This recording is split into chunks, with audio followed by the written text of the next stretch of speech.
नमस्कार, आप देख रहे हैं एसपीएन 9 न्यूज और मैं हूं आपके साथ मनीष कुमार सैनी। बिहार में विधानसभा चुनाव को लेकर सियासी सरगर्मियां बढ़ती हुई नजर आ रही हैं। देखा जा रहा है जिस तरह से जेडीयू अब कहीं ना कहीं सीएम नीतीश कुमार को एक बार फिर से बिहार का सीएम चेहरा बनाने पर उतारू है, तो वहीं भारतीय जनता पार्टी नीतीश कुमार के सीएम चेहरे को लेकर कुछ भी बोलने से परहेज कर रही है और कहीं ना कहीं अब नीतीश कुमार ये भाग चुके हैं कि महाराष्ट्र की तरह एकनाथ शिंदे वाला हाल कहीं उनका भी ना हो जाए, जिसके चलते अब नीतीश कुमार और उनकी पार्टी के तमाम नेता इस बात पर जोर देते हुए नजर आ रहे हैं कि बिहार के विधानसभा चुनाव से पहले नीतीश कुमार को सीएम चेहरा घोषित किया जाए। और ऐसे में देखा जा रहा है कि जिस तरह से अब सियासत गर्माती हुई नजर आ रही है और भारतीय जनता पार्टी ये ऐलान करती हुई नजर आ रही है कि बिहार के अंदर नीतीश कुमार ही सीएम चेहरा है, लेकिन आधिकारिक तौर पर इसका ऐलान बिहार विधानसभा चुनाव के परिणाम के बाद किया जाएगा। तो क्या भारतीय जनता पार्टी बिहार के अंदर ज्यादा सीटों पर चुनाव लड़के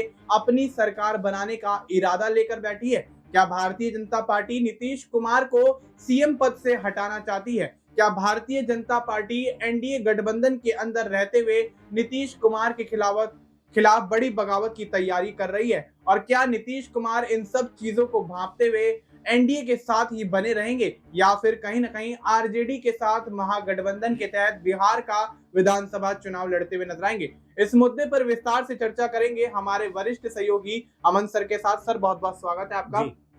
सर, किस तरह से देखते हैं बिहार के अंदर विधानसभा चुनाव अक्टूबर नवंबर में होने हैं, जो कि साल के अंत में लगभग माने जा रहे हैं, लेकिन देखा जा रहा है कि अभी से ही बिहार विधानसभा चुनाव को लेकर सियासी सरगर्मियां बढ़ती हुई नजर आ रही हैं। नीतीश कुमार के सीएम चेहरे को लेकर भारतीय जनता पार्टी पेच फंसाए हुए है। वहीं नीतीश कुमार की जेडीयू के तमाम नेता ये ऐलान करते हुए नजर आ रहे हैं कि अगर नीतीश कुमार को सीएम चेहरा घोषित नहीं किया गया तो बिहार विधानसभा चुनाव से पहले जेडीयू आरजेडी के साथ जाकर महागठबंधन में शामिल हो सकती है। तो क्या लगता है, क्या वाकई नीतीश कुमार अब बड़ा फैसला लेते हुए एनडीए को और भारतीय जनता पार्टी को एक बड़ा झटका देते हुए नजर आएंगे? देखिए, बिल्कुल मनीष, अगर हम बिहार की बात कर रहे हैं और वहाँ पर राजनीतिक उथल-पुथल होने की जो स्थिति बन रही है उसकी बात करें तो जाहिर बात है कि देखिए चुनाव आने में भले ही अभी 5-6 महीने का वक्त हो, लेकिन उससे पहले जो एक रणनीतिक तौर पर कह सकते हैं या जो पॉलिटिकल बिसात बिछाने का जो तरीका कह सकते हैं वो शुरुआत हो गई, क्योंकि यहाँ पर सभी दल कहीं ना कहीं ये चाहते हैं कि उसकी स्थिति बिहार के अंदर मजबूत होना चाहिए। और बीजेपी की बात करें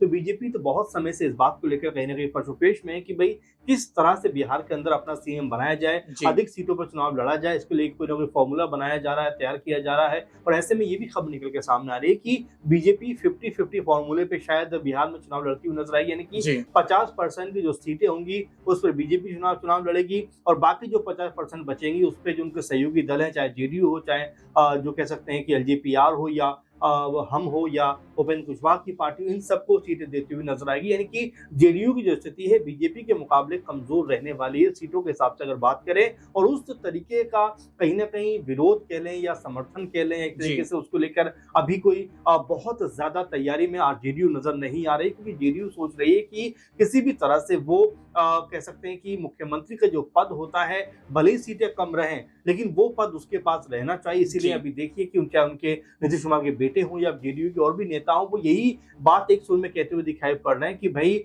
चुनाव तो नीतीश कुमार की अगुवाई में ही लड़ा जाएगा। निशांत जो नीतीश कुमार के बेटे हैं वो अभी से ये बात कहते हुए दिखाई पड़ रहे हैं कि भाई मेरे पिता को अभी से आप मुख्यमंत्री का पद जो कह सकते हैं उसके लिए आप बता दीजिए कि अगर हमारी सरकार आती है तो मुख्यमंत्री नीतीश कुमार ही होने वाले हैं। तो ये जो आपस में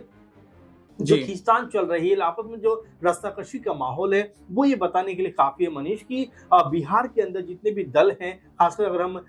एनडीए कुनबे की बात करें उसमें बीजेपी अपना रुतबा मजबूत रखना चाहती है महाराष्ट्र की तर्ज पे कि अगर सीटें ज्यादा आती हैं तो कहीं ना कहीं अपने आप को मजबूत करती हुई नजर आएगी। 243 सीटें अगर बिहार में देखा जाए विधानसभा की हैं तो लगभग 120-22 सीटों पर बीजेपी चुनाव लड़ने का मन बना रही, यानी कि बहुमत के आंकड़े के लगभग आसपास। और ये बात पहले भी हम लोग बात करते रहे कि अगर बीजेपी 100 के आसपास सीटें लेकर आती है तो कहीं ना कहीं मुख्यमंत्री बनाए जाने का उसका जो दावा है वो मजबूत होता हुआ दिखाई पड़ेगा। और यहाँ पर नीतीश कुमार को शायद बैकफुट पे आना पड़ेगा, क्योंकि अगर 100 सीटें बीजेपी के पास आती हैं, 10-15 सीटें अगर एलजेपीआर के पास आती हैं और अगर 10 सीटें के आसपास अगर हम पार्टी के पास आते हैं, 2005 सीटें उपेंद्र कुशवाहा के पास आती हैं, तो ये आंकड़ा जेडीयू के बिना भी लगभग 130 का बन सकता है, जहां पर बीजेपी फिर ये बात कहीं ना कहीं मजबूत तरीके से रखती हुई आएगी कि भाई जेडीयू को हमारे साथ रहना तो रहे लेकिन मुख्यमंत्री का जो पद है हम जेडीयू को देते हुए नजर नहीं आएंगे। जी बिल्कुल, तो ऐसे में कहीं ना कहीं नीतीश कुमार के सीएम चेहरे को लेकर अभी भी पेच फंसता हुआ नजर आ रहा है और ऐसे में बिहार विधानसभा चुनाव से पहले नीतीश कुमार कोई बड़ा ऐलान कर सकते हैं,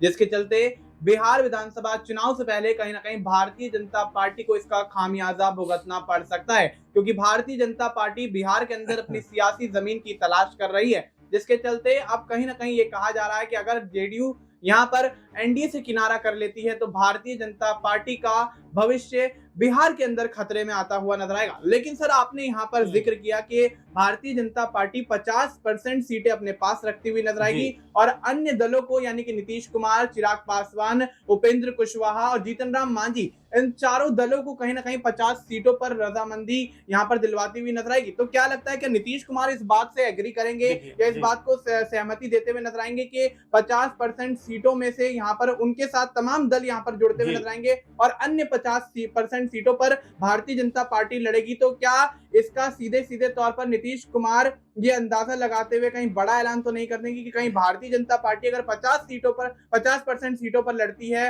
और सभी सीटों पर जीत जाती है, ज्यादातर सीटों पर जीत जाती है, तो उनका दबदबा यहाँ पर बढ़ता हुआ नजर आएगा? नीतीश कुमार का वजूद कहीं ना कहीं या यूं कहें कि उनकी सियासी जो पकड़ है वो कहीं ना कहीं छूटती हुई नजर आएगी। तो क्या लगता है कि वाकई नीतीश कुमार इस बात से रजामंद होंगे? देखिए बिल्कुल मनीष, अगर हम नीतीश की बात करें तो नीतीश कुमार का अगर हम पूरा इतिहास खंगालें, 2003 में उनकी पार्टी स्टैब्लिश होती है, उसके बाद से लगातार चुनाव जो है वो बीजेपी के साथ मिलकर लड़े हैं। ऐसे में नीतीश कुमार का अपना वोट बैंक उतना मजबूत नजर नहीं आता। जब वो बीजेपी के साथ मिलकर चुनाव लड़ते हैं तो कहीं ना कहीं खुद को मजबूत कहीं ना कहीं स्थिति में पाते हैं। अब जरा लोकसभा के चुनाव के एग्जाम्पल देखिए कि वहां पर नीतीश कुमार को लगभग लोग ये मानकर चल रहे थे कि इक्का दुक्का सीटें भी नहीं आएंगी, लेकिन बीजेपी के साथ मिलकर चुनाव लड़ते हैं और देखिए जब रिजल्ट सामने आते हैं तो 12 सीटों पर अगर बीजेपी है तो 12 सीटों पर नीतीश कुमार की पार्टी जेडीयू भी नजर आती है। तो ये आंकड़ा बताता है कि बीजेपी के बिना नीतीश कुमार की जो ताकत है वो कमजोर होगी और वहीं बीजेपी की भी अगर बात करें तो नीतीश कुमार के बिना बीजेपी भी कहीं ना कहीं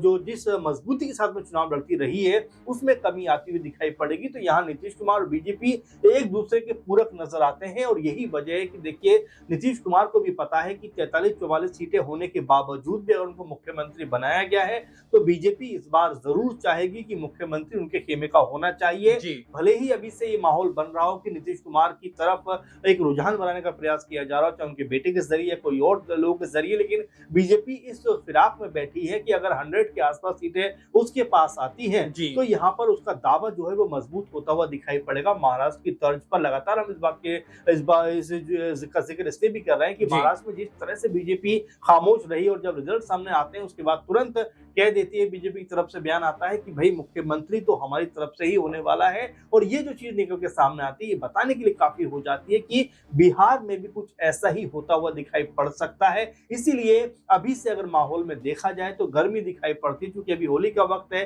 होली के बाद जब पॉलिटिकल तौर पर चीजें आगे बढ़ती हुई दिखाई पड़ेंगी, बयानबाजी होती हुई नजर आएगी, नए नए गुट बनते हुए नजर आएंगे, उस समय ऐसा देखने को मिलेगा कि क्या वाकई बीजेपी के साथ ही नीतीश कुमार रहने वाले हैं या यहाँ पर कोई बड़ा कह सकते हैं तब्दीली दिखाई पड़ सकती है। क्योंकि अभी से अगर दबाव बीजेपी के ऊपर बनाया जा रहा है तो बीजेपी क्या ये मानने को राजी नहीं है कि मुख्यमंत्री हम नीतीश कुमार को एक्सेप्ट करेंगे। अगर ऐसा है तो बाकी इसमें जो है आने वाले दिनों में मनमुटाव बढ़ सकता है, लेकिन बीजेपी ने ये मान लिया कि चलिए अभी के लिए हम कह देते हैं नीतीश कुमार मुख्यमंत्री बनेंगे, लेकिन जैसे ही चुनाव के परिणाम सामने आएंगे, हमारे पास ज्यादा सीट आएंगी तो नीतीश कुमार को मुख्यमंत्री बनाने की जो बात कर रहे हैं उससे हम पीछे हटते हुए नजर आएंगे। यही बात को लेकर मुझे ऐसा लगता है कि जो एनडीए गठबंधन है वो चुनाव में जाने वाला है। जी बिल्कुल, तो ऐसे में आप कहीं ना कहीं एनडीए गठबंधन चुनाव में जाने वाला है, लेकिन नीतीश कुमार की स्थिति होली के बाद साफ होती हुई नजर आएगी और स्थिति ये भी साफ होगी कि अगर नीतीश कुमार एनडीए में रहेंगे तो उनकी क्या यहाँ पर जो पकड़ है वो इसी तरह से मजबूत बनी रहेगी। क्या एनडीए के खेमे में रहते हुए नीतीश कुमार आने वाले समय में कोई बगावत नहीं करेंगे? क्या एनडीए कहीं ना कहीं यहाँ पर नीतीश कुमार के सीएम चेहरे पर मोहर लगाता हुआ नजर आएगा? तमाम वो सवाल हैं जो इस वक्त बिहार की राजनीति में उठते हुए नजर आ रहे हैं और नीतीश कुमार को लेकर पूरा बिहार का विधानसभा चुनाव अब यहाँ पर टिका हुआ दिखाई दे रहा है। और अगर नीतीश कुमार यहाँ पलटी मार देते हैं तो यहाँ पर आरजेडी को बड़ा फायदा होता हुआ नजर आएगा और इसके बदले में कहीं ना कहीं भारतीय जनता पार्टी को बिहार विधानसभा चुनाव में बड़ा झटका लगता हुआ दिखाई दे सकता है। फिलहाल आपको इस मुद्दे पर क्या कुछ लगता है, आप अपनी राय हमें कमेंट करके बता सकते हैं। बाकी देश और दुनिया से जुड़ी तमाम जानकारी के लिए आप देखते रहिए SPN9 न्यूज।